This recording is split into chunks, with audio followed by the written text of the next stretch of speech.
Red book ఇంకా తెరవక ముందే జగన్ ఢిల్లీ దాకా వెళ్లి గగ్గోలు పెడుతున్నారని ఏపీ మంత్రి నారా లోకేష్ సంచలన వ్యాఖ్యలు చేశారు.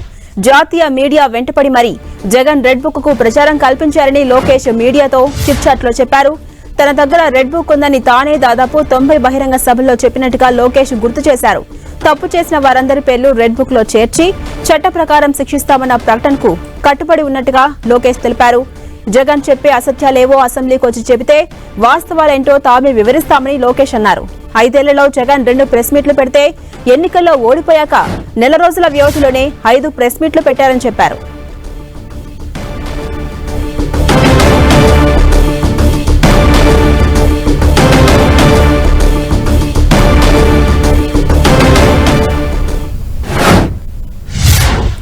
ఇదే అంశంపై మరింత సమాచారం మా ప్రతినిధి రవిచంద్ అందిస్తారు. రవిచంద్, నారా లోకేష్ రెడ్ బుక్ పై సంచలన వ్యాఖ్యలు చేశారు. ఈ వ్యాఖ్యలను మనం ఏ కోణంలో అర్థం చేసుకోవచ్చు? అప్డేట్స్ ఏంటి? ఝాన్సీరాణి, నారా లోకేష్ ఈరోజు మీడియాతో చిట్ చాట్ గా మాట్లాడటం జరిగింది. ఏదైతే జగన్మోహన్ రెడ్డి వైసీపీ అధినేత ఈరోజు మీడియాతో మాట్లాడుతూ ఏదైతే గత కొన్ని రోజులుగా రెడ్ బుక్ పేరుతో టీడీపీ అశాంతి సృష్టిస్తుందనే ఆరోపణలు చేస్తున్నారు. ఈ నేపథ్యంలోనే నారా లోకేష్ కూడా దానికి కౌంటర్ ఇచ్చారు. రెడ్ బుక్ అనేది ఉన్నమాట వాస్తవేనో, దాదాపు 90 సభల్లో నేను రెడ్ బుక్లో కొన్ని పేర్లు నమోదు చేస్తున్నామని కూడా చెప్పడం జరిగింది. చట్ట వ్యతిరేకంగా ఎవరు పనిచేస్తున్నారో అధికారుల పేర్లు దాంట్లో ఉంటాయనేది ప్రధానంగా నారా లోకేష్ చెప్తున్నారు. తన యువగలం పాదయాత్ర ద్వారా రాష్ట్ర వ్యాప్తంగా ఆయన పర్యటించారు. ఈ నేపథ్యంలోనే 90 సభల్లో ఆయన ఇదే మాట చెప్పారు. రెడ్ బుక్లో నోట్ చేసి, ఎందుకంటే నారా లోకేష్ ఎక్కడైతే పాదయాత్ర ద్వారా తిరుగుతున్నారో అక్కడ పోలీసులు ఆయన పర్యటన అడ్డుకునే ప్రయత్నం చేస్తున్నారు. అక్కడ ఉన్న స్థానిక వైసీపీ నేతలు కూడా ఆయన పాదయాత్రపై అయితే రాళ్ల దాడి చేయడం కావచ్చు, వారిని డిస్టర్బ్ చేసే ప్రయత్నాలు చేశారు.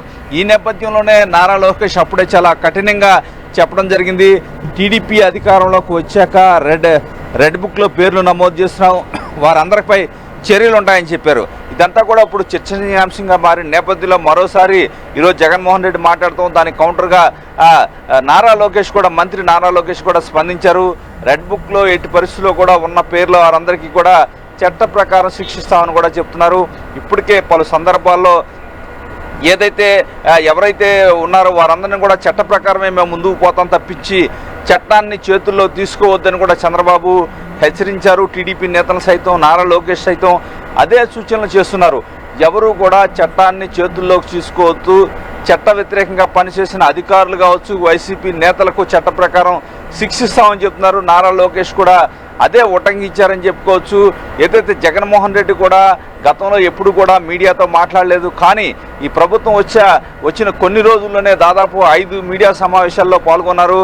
గత 5 సంవత్సరాల్లో ఆయన ముఖ్యమంత్రిగా ఉండగా 2 మీడియా సమావేశాల్లో కూడా అడ్రస్ చేయని వ్యక్తి ఇప్పుడు ఏదో జరిగిపోయినట్టు 5 మీడియా సమావేశాల్లో ఆయన పాల్గొని ఏదైతే ప్రభుత్వంపై అసత్య ఆరోపణలు చేస్తున్నారని కూడా నారా లోకేష్ మండిపడ్డారు.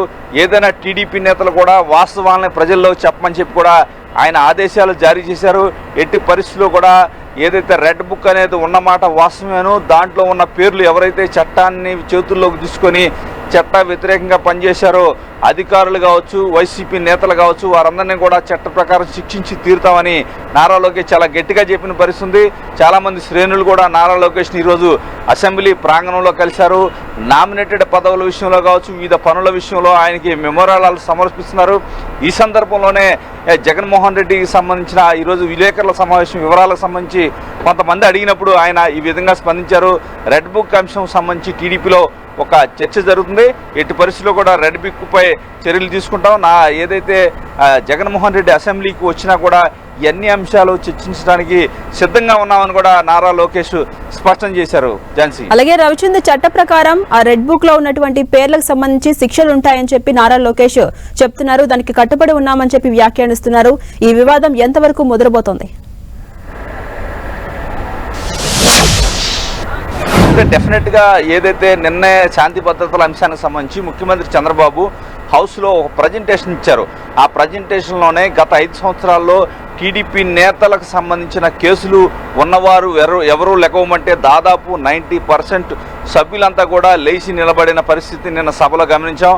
వీరందరికి సంబంధించి కూడా అక్రమ కేసులు, ప్రజల్లో కూడా చాలామందిపై అక్రమ కేసులు నమోదయ్యాయి. దీనికి సంబంధించి ఒక కమిషన్ ఏర్పాటు చేస్తాం. ఆ కమిషన్ ద్వారా కేసులు తీసివేయించే కార్యక్రమాన్ని శ్రీకారం చుడతాం. అదే సందర్భంలో ఎవరైతే చట్టాన్ని చేతుల్లో తీసుకొని ఏదైతే హింసాకాండకు పాల్పడ్డారో వైసీపీ నేతలు కొంతమంది, వారందరూ సమాజంలో అశాంతి సృష్టించారో 5 సంవత్సరాలు, వారందరినీ కూడా కఠినంగా శిక్షిస్తాం. ఇవన్నీ కూడా చట్టాన్ని ఎవరు చేతుల్లో తీసుకోరు, చట్ట ప్రకారమే శిక్షిస్తామని కూడా నిన్న ఒక మెసేజ్ అయితే ముఖ్యమంత్రి చంద్రబాబు కూడా హౌస్లో ఇచ్చారు. అందుకని డెఫినెట్గా దీనికి సంబంధించి ఒక కమిషన్ అయితే ఏర్పాటయ్యే అవకాశం మనకి చాలా స్పష్టంగా కనిపిస్తుంది. ఈ కమిషన్ ద్వారా అక్రమ కేసులు ఎంతవరకు ఎత్తివేయచ్చో పరిశీలిస్తున్నారు. ఆ కమిషన్ ఏర్పాటు అయిన తర్వాత వీలైనంత వరకు అక్రమ కేసులు ఎత్తివేసే అవకాశం కనిపిస్తుంది. అదేవిధంగా చట్ట ప్రకారం ఎవరైతే 5 సంవత్సరాలు ఏదైతే బరి తెగించి, అంటే టీడీపీ చెప్తుంది, బరి తెగించి వ్యవహరించారో వారి పట్ల చట్ట ప్రకారం చర్యలు తీసుకుంటామని కూడా చెప్తూ ఉన్నారు. ఏది ఏమైనా కమిషన్ ఏర్పాటు అయితే అయ్యే అవకాశం అయితే మనకి స్పష్టంగా కనిపిస్తుంది. ఝాన్సీరాణి. అలాగే రవిచంద్, ఇప్పుడు నారా లోకేష్ చేసిన ఈ వ్యాఖ్యలకు మాజీ సీఎం స్పందించే అవకాశాలు ఉన్నాయా?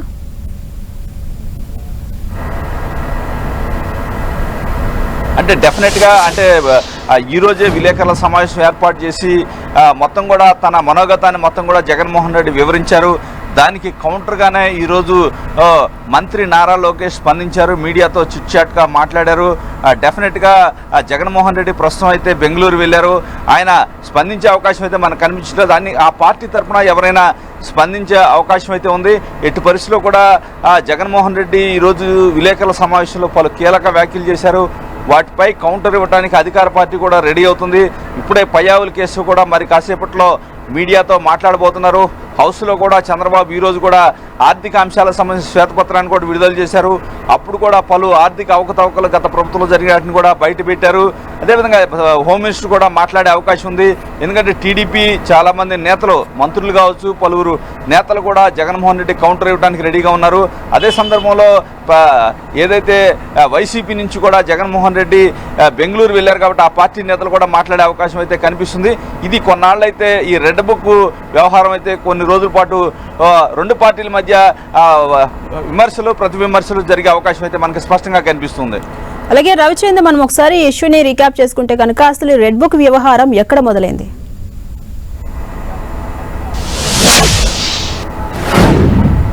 అంటే ఝాన్సీరాణి, గత 5 సంవత్సరాల్లో కూడా వ్యవస్థ చిన్నాభిన్నమైంది. స్థానిక సంస్థల ఎన్నికల దగ్గర మొదలైన వ్యవహారం చిలికి గాలిగా అనగాయి ఎన్నికల వరకు కూడా జీవో 1 వచ్చింది. అంటే స్థానిక సంస్థల ఎన్నికల్లో ఆనాటి ప్రతిపక్షమైన టీడీపీ అభ్యర్థులని నామినేషన్లు వేయనీయకుండా కిడ్నాపులు చేశారు, వారిపై దాడులు చేశారు, వారి నివాసాలని ధ్వంసం చేశారు. సాక్షాత్తు ప్రతిపక్ష నేతగా ఉన్న చంద్రబాబునే బయటికి వెళ్ళనీయకుండా ఆయన నివాసానికి తాళ్లు కట్టి పోలీసులు అడ్డుకున్నారు. అంటే ఏదైతే రాజ్య హింస ద్వారా ఆనాడు ప్రతిపక్షాన్ని అణచివేయాలనే ధోరణి అయితే కనిపించిందని టీడీపీ ఆరోపిస్తుంది. అక్కడి నుంచి ఏదైతే ఈ వ్యవహారం అయితే జరుగుతుంది. ఎందుకంటే మనం గమనించే బుద్ధా వెంకన్న ఏదైతే అక్కడ బోండా ఉమ్మ లాంటి నేతలను కూడా మాచర్లలో వారిని అత్యాయత్నం చేయాలనే ప్రయత్నాన్ని కూడా యావత్ సమాజం కూడా చూసింది. ఈ నేపథ్యంలో అక్కడ పోలీసు అధికారులు కూడా హంతకులకే వంతపడిన పరిస్థితుంది. ఈ నేపథ్యంలో అప్పటి నుంచి కూడా ఏదైతే చంద్రబాబు కావచ్చు, అప్పటి ప్రతిపక్షంలో ఉన్న ముఖ్య నేతలంతా కూడా ఏ అధికారి ఏ విధంగా వ్యవహరించారో మొత్తం కూడా రికార్డ్ చేస్తూ ఉన్నారు. వైసీపీలో కీలక నేతలు ఏ విధంగా, అంటే చంద్రబాబు ఇంటి మీద జోగి రమేష్ దాడి చేశాడు, వల్లభనేని వంశీ చంద్రబాబుని తోలనాడారు, ఆయన కుటుంబ సభ్యులను తోలనాడారు. అదేవిధంగా ఏదైతే కొడాలి నాని అయితే ఆయన అసభ్య పదచేయాలంతో ప్రతిపక్ష నేతలు కావచ్చు, టీడీపీ నేతలు దూషించారు. ఇట్లా చాలామంది ఏదైతే చంద్రబాబునే సాక్షాత్తు అంగళ్ళు కావచ్చు పరిసర ప్రాంతాల్లో ఆయనపైనే దాడి చేసే విధంగా కూడా పురికొల్పారు. అమరావతి రాజధాని ప్రాంతంలో చంద్రబాబుపై రాళ్లు చెప్పులేసిన పరిస్థితుంది. ఈ విధంగా అనేక ఉల్లంఘనలు గత 5 సంవత్సరాలు జరిగాయి. ఈ సందర్భంలో ఎక్కడ ఎవరు ఏం చేశారు, ఏ విధంగా జరుగుతున్నాయి అవన్నీ కూడా ఆ పేర్లన్నీ రికార్డ్ చేశారు. ఆ సమయంలో అక్కడ ఉన్న పోలీసు అధికారి పేరు కూడా రికార్డ్ చేశారు. అదేవిధంగా నారా లోకేష్ పాదయాత్ర కూడా చేయకుండా ఉండటానికి చాలా కుట్ర చేశారని ఆరోపణలు అధికార పక్షంపై, ఆనాటి అధికార పక్షంపై చేశారు. ఆయన కుప్పం నుంచి పర్యటిస్తున్నప్పుడు ఎక్కడా కూడా ఆయన మాట్లాడటానికి, కనీసం స్టూల్ ఎక్కి మాట్లాడటానికి కూడా పోలీసులు అనుమతి ఇవ్వలేదు. జీవో 1 ఒకటి తీసుకొచ్చారు. ఏదైతే ప్రతిపక్షాల గొంతు నొక్కడానికే జీవో 1 తీసుకొచ్చారనే ఆరోపణలు ఆనాటి ప్రతిపక్షం టీడీపీ కోర్టుకు కూడా వెళ్ళి తర్వాత జీవో 1 కొట్టివేసిన పరిస్థితిని ఒక పక్కన గుర్తు చేస్తున్నారు. ఈ నేపథ్యంలో రాష్ట్రం అంతా కూడా పవన్ కళ్యాణ్ కూడా స్వేచ్ఛగా తిరగలేని పరిస్థితి, చంద్రబాబు స్వేచ్ఛగా తిరగలేని పరిస్థితి. సాక్షాత్తు ప్రతిపక్ష నేతగా ఉన్న చంద్రబాబుని విశాఖ ఎయిర్పోర్ట్లోనే బంధించేశారు. తిరుపతి ఎయిర్పోర్ట్లో నుంచి కూడా బయటికి పంపించలేదు. అనేక సంఘటనలు గత 5 సంవత్సరాలు జరిగాయి. పవన్ కళ్యాణ్ కూడా ఆ రోజు ఏదైతే విశాఖలో ఆయన్ని కూడా చాలా ఇబ్బందికర పరిస్థితుల్లో ఆయన్ని తిరిగి పంపించేసిన పరిస్థితి ఉంది. ఈ నేపథ్యంలో రాష్ట్రంలో అశాంతికి గురవుతుంది. ప్రజలకు మాట్లాడే వారందరినీ కూడా స్వేచ్ఛగా మాట్లాడలేని పరిస్థితి ఉంది. ఏదైతే సోషల్ మీడియాలో పోస్టులు పెడితే ఆ రోజు కేసులు పెడుతున్నారు. అనేక మందిని ఏదైతే దళితుల్ని హత్యలు చేస్తూ ఉన్నారు. డాక్టర్ సుధాకర్ ఉదాహరణ కావచ్చు. ఏదైతే పలువురు దళితులంతా కూడా చాలా మంది మరణించిన పరిస్థితి. సాక్షాత్తు ఎమ్మెల్సీఏ సాక్షాత్తు డ్రైవర్ సుబ్రహ్మణ్యాన్ని కూడా హత్య చేసి శవాన్ని డోర్ డెలివరీ చేశారు. ఎన్ని సంఘటనలపై ఒక రెడ్ బుక్ అనేది రాయటం జరిగింది. అప్పటి నుంచి కూడా పలు సందర్భాల్లో ఎన్నికల ముందు కూడా రెడ్ బుక్ ని ఎన్నికల్లో ప్రధాన ప్రచార అంశంగా కూడా ప్రతిపక్షం ఆనాడు తీసుకొచ్చింది. ఆ తర్వాత అధికారంలోకి వచ్చాక ఎట్టి పరిస్థితుల్లో దానిలో పేర్లున్న వాళ్ళని శిక్షిస్తామని ఇప్పుడు కూడా అధికార పక్షం అయితే చెప్తూ ఉంది. Jhansi Rani. Right, thank you Ravichand.